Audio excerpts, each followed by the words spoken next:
All right, here we go. We are going to have a little bit of a go with APA formatting. Now, this can be information that you can use obviously for EdPsych, but you also are most welcome to use it for any of your courses, your education courses, because you will be using this particular uh, citation formatting for all of your education courses. So remember Stanley Hall, G. Stanley Hall, our American Psychological Association guru. He developed through the APA, through the American Psychological Association, developed a style of citing and writing for EdPsych. And basically it's expanded. We are now in the 7th edition. This is brand new, which is pretty exciting. It's brand new for you. And this is what the new manual looks like. So it's a blessing and a curse because as you go through your academic research, there will be times when you shake your fist at APA formatting, and there'll be other times when you are researching that you will go, oh my goodness, I'm so glad that we have a unified citation format because I can actually find things. And that's why there's a citation format. It's not just to be nasty. It's not just to be picky. It's because when you are researching, you want to be able to find the sources. You want to be able to find the resources. And if there wasn't a unified formatting of that information, it would be really hard to navigate. So that's the underlying reason why we want you to understand APA and why we want you to use it consistently. Excuse me, because it will be your sort of your foundation for all of your research in education throughout all of your years doing an education degree. Okay, so let's have a look. Let's have a look at what is happening. I would suggest that you use the Medicine Hat Guide for text and use the Medicine Hat Guide for images and visuals. These are amazing resources. I'm actually just going to go right now. We're going to have a little bit of a look at it together. Okay, so this is what you'll see when you click on that link. Basically, APA, you have to know what kind of a resource or source you're looking at. Is it an article? Oops. Is it an article? I'll go back here. Is it a web page? Is it a book? Is it audiovisual? Is it, this is, I like their tough stuff. Is it a secondary source? Is it lecture notes available on Blackboard? So when you're going to use my lecture notes and you need to cite them, how do you do that? So have a look through this because it's not just you get a source and it's one citation format. You have to go, oh, this is an article, and this article has a DOI, or this article is a newspaper article, or it's a web page and it has an individual as an author. And then you kind of have to figure out where these what is your source? What is it? If it's a good old book, it's pretty easy. But then again, if you're using a book online, those kind of things. So I would suggest you actually go through, look at this introduction. So what is an in-text citation, right? What is paraphrase? Paraphrase is when you put in your own words. Quote is when you copy it word for word, and it's different. You cite it differently for the different, either a paraphrase or a quote. And then you go, what is a reference? The reference is the list at the end of your paper that then you can use for future research, and it's just required when you hand in a paper. We'll look for a reference list at the end. Okay, so now I'm just going to move this. I'm just going to move this over so you can actually see. So then it actually just goes through each of the different types of resource. So journal, article, DOI, journal from a library database without DOI, and it gives you the formatting. So I generally use this as an example because it makes more sense to me than this. Somehow I like to see actual authors' titles, things like that. So again, go through. It's very well laid out, and just have a go through so that you have an idea of what is even possible. Okay, I'm going to go back to this. The same thing for the images. I would use this guide. It's very well laid out.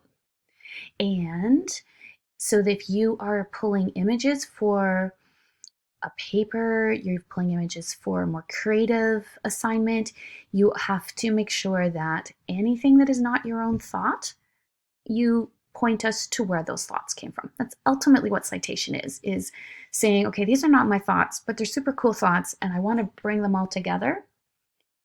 But I have to make sure that everybody can get back to the original thoughts. So again, have a look through this, read this about images. You can't just pull any image you want off the internet. Just be careful in that. I use the adapted APA guidelines. They're a little bit less cumbersome, and they are legit. So we'll have to just have a little cruise through that. So, well, that is not the slide I want to be on. There we go. Okay, so let's have a little bit of a go with what some of these references might look like. So here we go. Here's an example of an article. Is kindergarten the first new grade? Okay, so you've got, I don't know where to be in these videos. I have to figure that out. Okay, so this is an article. It's in the AER Open. Here are the dates. So this will be formatted as a journal article with a DOI with all sorts of authors here that are listed. Okay, so then this is what it would look like. There are all the authors, the year it was published, the title. In the title, only the first letter of the title is capitalized or after semicolon. There's the journal, the edition, the specific edition number, the page numbers, and then retrieved from, and then off we go here. So that's an article that ends up looking like that in your reference list. Let's have a look at this one.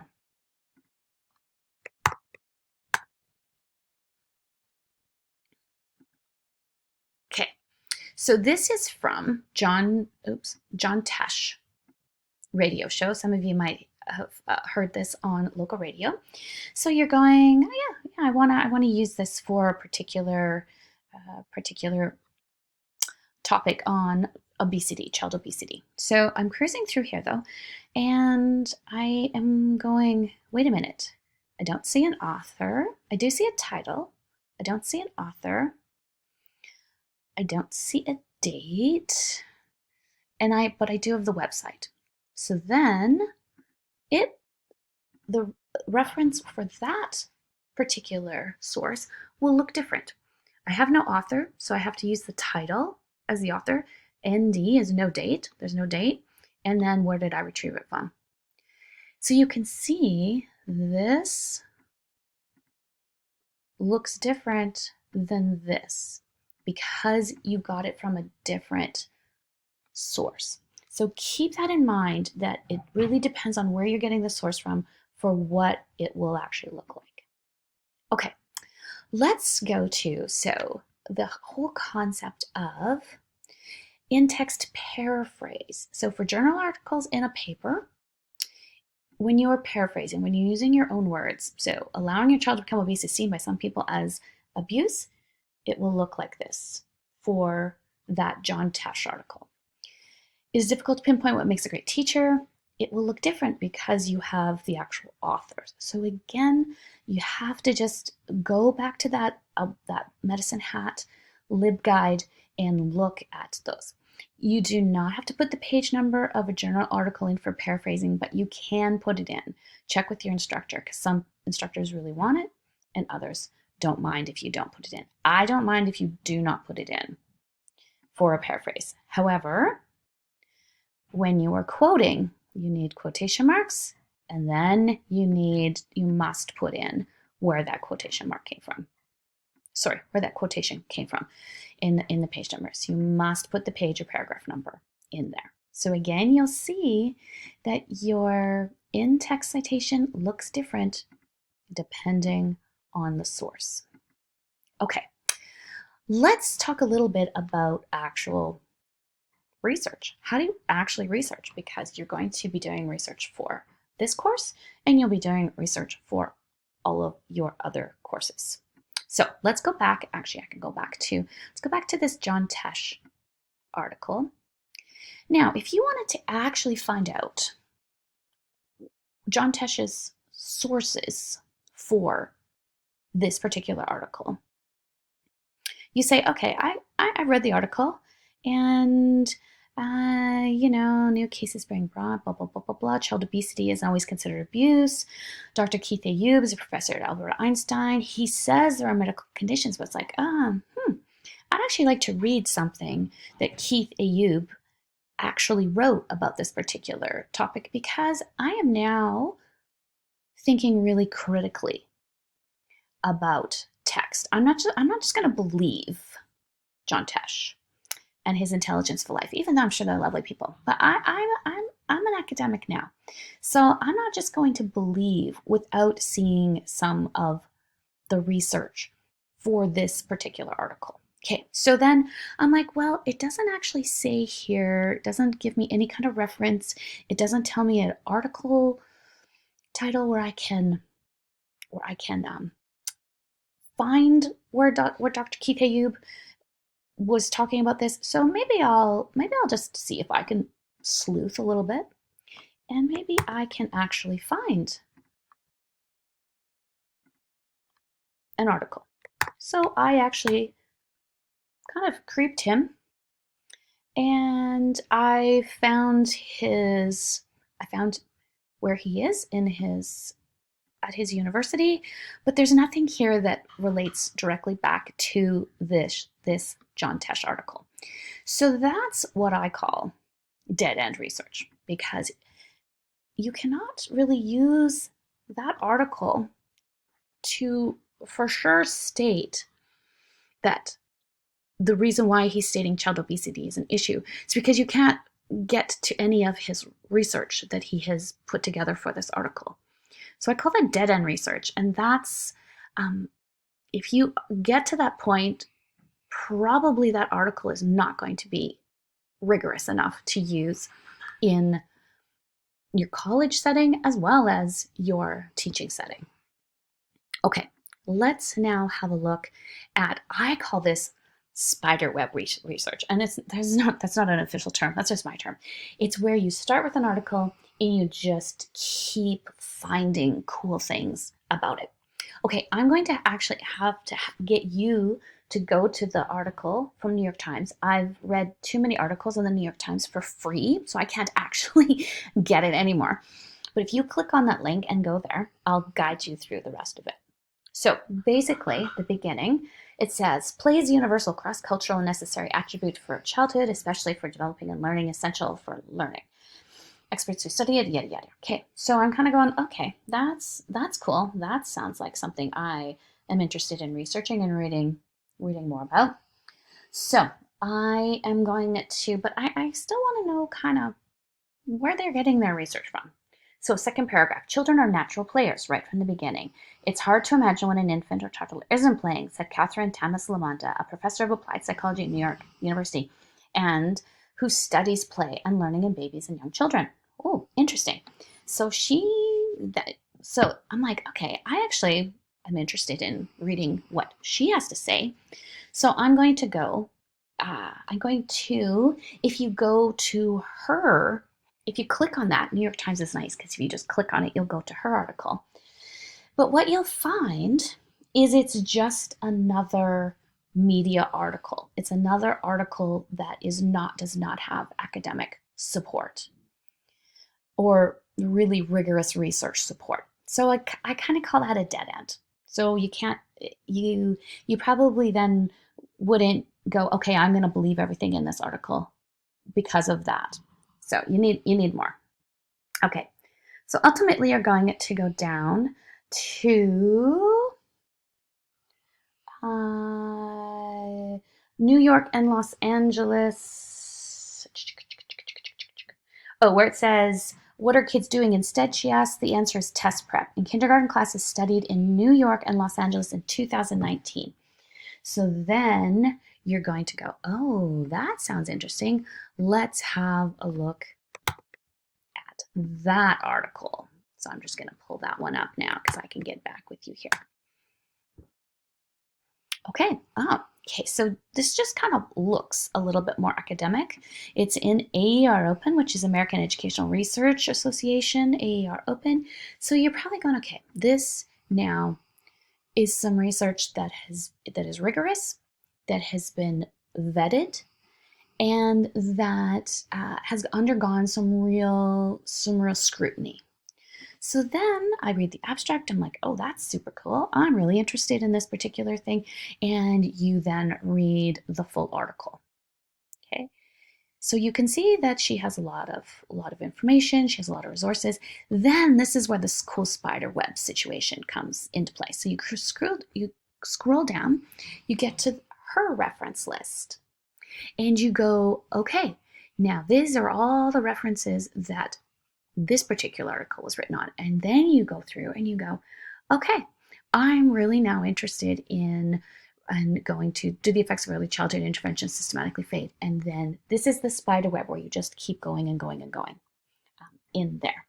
And that is what this is, I call a reference. This is one of the references from this reference list. I'm just going to go to a new tab here. So if I have to go back, oops, on my Mac. And then this is, again, another academic source that you would be pretty confident in saying, okay, I can trust this. I can trust this particular research. Be wary. Be wary of this.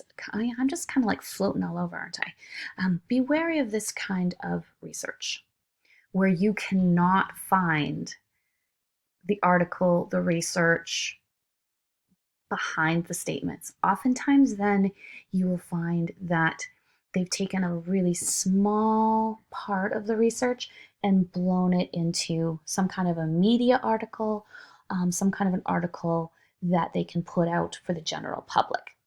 You as an academic want to go for these articles that are written specifically with a particular, sorry for scrolling like that, with a particular idea in mind and a particular audience in mind. Okay, that's a lot of stuff. You might want to kind of come back to this video as you go through more of your research, but that will hopefully give you a sense of why we want you to do APA. It's because as you research, you'll find that consistency is important for you to find articles. So then thus, as a researcher yourself, you need to be consistent. And those dead end trails, you might want to reevaluate really what's in that article and critically analyze it. All right. Hope this was helpful. Take care, and we will see you next class.